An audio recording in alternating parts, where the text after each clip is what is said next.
நம்ம நாய்கள் டிவி பார்க்குறத பார்த்துருப்போம். இது நாய்களுக்கு எப்படிப்பட்ட ஒரு அனுபவமாக இருக்கும்னு தெரியுமா? முதல்ல நிறங்கள்னு எடுத்துக்கிட்டால் நம்மளுக்கு முதன்மையாக 3 நிறங்கள் தெரியும். சிவப்பு, நீலம், பச்சை. இதனுடைய கலவைகளான ஒரு 10 லட்சம் நிறங்கள் நம்மளுக்கு தெரியும். ஆனால் நாய்களுக்கு 2 முதன்மை நிறங்கள் தான் தெரியும், நீலமும் மஞ்சளும். இதனுடைய கலவையான ஒரு 10,000 அளவுக்கு தான் நிறங்கள் தெரியும். மற்ற எல்லா நிறங்களும் நாய்களுக்கு ஒரு சாம்பல் நிறமாக தான் தெரியும். அப்போது டிவி பார்க்கும் பொழுது நம்மளுக்கு வண்ணமயமாக தெரிகிறது, நாய்களுக்கு அதிக அளவு சாம்பல் நிறமாக தான் தெரியும்.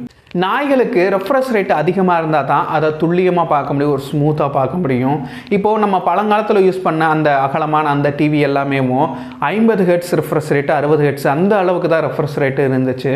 இதெல்லாம் நாய்களுக்கு அமர்ந்து தெரிகிற மாதிரி இருக்கும். முதல்ல ரெஃப்ரெஷ் ரேட்னால் என்ன அப்படின்னா, இப்போது ஒரு குண்டு பல்ப் எடுத்துப்போம். ஒரு குண்டு பல்பானது ஒரு வினாடிக்கு 50 முறை எரிந்து 50 முறை ஆஃப் ஆகும். இந்த மாதிரி தான் இருக்கும். இதை நம்ம வெறும் கண்ணால் பார்க்க முடியாது. நம்மளுக்கு ஒரு ஸ்மூத்தாக எரியிற மாதிரி தான் தெரியும், ஆனால் அது ஆஃப் ஆகிறத நம்மளால் உணர முடியாது. இதை நீங்கள் பார்க்கணும் அப்படின்னா உங்களோட மொபைலில் அதிக அளவு FPS வச்சு நீங்கள் ஒரு ஸ்லோ மோஷன் வீடியோ எடுத்தீங்க அப்படின்னா அந்த குண்டு பல்பானது அமர்ந்து எரிகிறது தெரியும். இதுதான் ரெஃப்ரெஷ் ரேட்டுங்க அப்படிங்கிறது. அதே மாதிரி ஸ்க்ரீனுக்கு கொண்டு வந்தாச்சு அப்படின்னா, டிவியோட ஸ்க்ரீன் ஒரு வினாடிக்கு தன்னை 50 முறை புதுப்பித்து கொண்டால் அது 50 ஹெர்ட்ஸ் டிவி.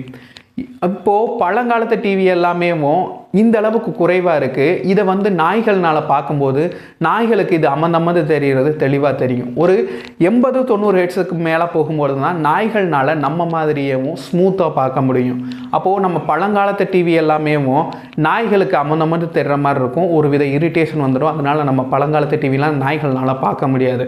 ஆனால் இப்போ வர்ற LED இந்த மாதிரி டிவி எல்லாமே 90 ஹெர்ட்ஸு, 120 ஹெர்ட்ஸுன்னு இருக்குது. இதெல்லாமே நாய்களுக்கு ஒரு தெளிவான ஒரு படத்தை காட்டக்கூடியது. சரி, நாய்கள் இதை உண்மை நம்பிடுமா அப்படின்னு கேட்டால் நிச்சயமாக இல்லை. ஏன் அப்படின்னா, நாய்கள் முதல்ல பார்க்கும்பொழுது, டிவியை பார்க்கும்பொழுது குழப்பமடைய செய்யும், கத்தும், டிவி பின்னாடி போய் எதுவும் இருக்கான்னு இந்த மாதிரி குழப்பமடைகிறதுக்கு நிறையா வாய்ப்புகள் இருக்குது. ஆனால் இதை உண்மை நம்புமா அப்படின்னா இல்லை. ஏன் அப்படின்னா, முதல்ல நாய்களுக்கு வாசனை அறியும் திறன், அந்த புலனை வச்சும் நாய்கள் இதை கணிக்கும். ஆனால் டிவியிலேருந்து எந்த ஒரு வாசனையும் வரப்போகிறது கிடையாது. அதனால் சிறிது நேரத்திலேயே இதன் மீது கவனம் சிதறி அது வேலையை பார்க்க ஆரம்பிச்சிடும். ஒரு சில நாய்கள் வேணால் அதிக அளவு டிவி பார்க்கக்கூடிய வாய்ப்புகள் இருக்குது.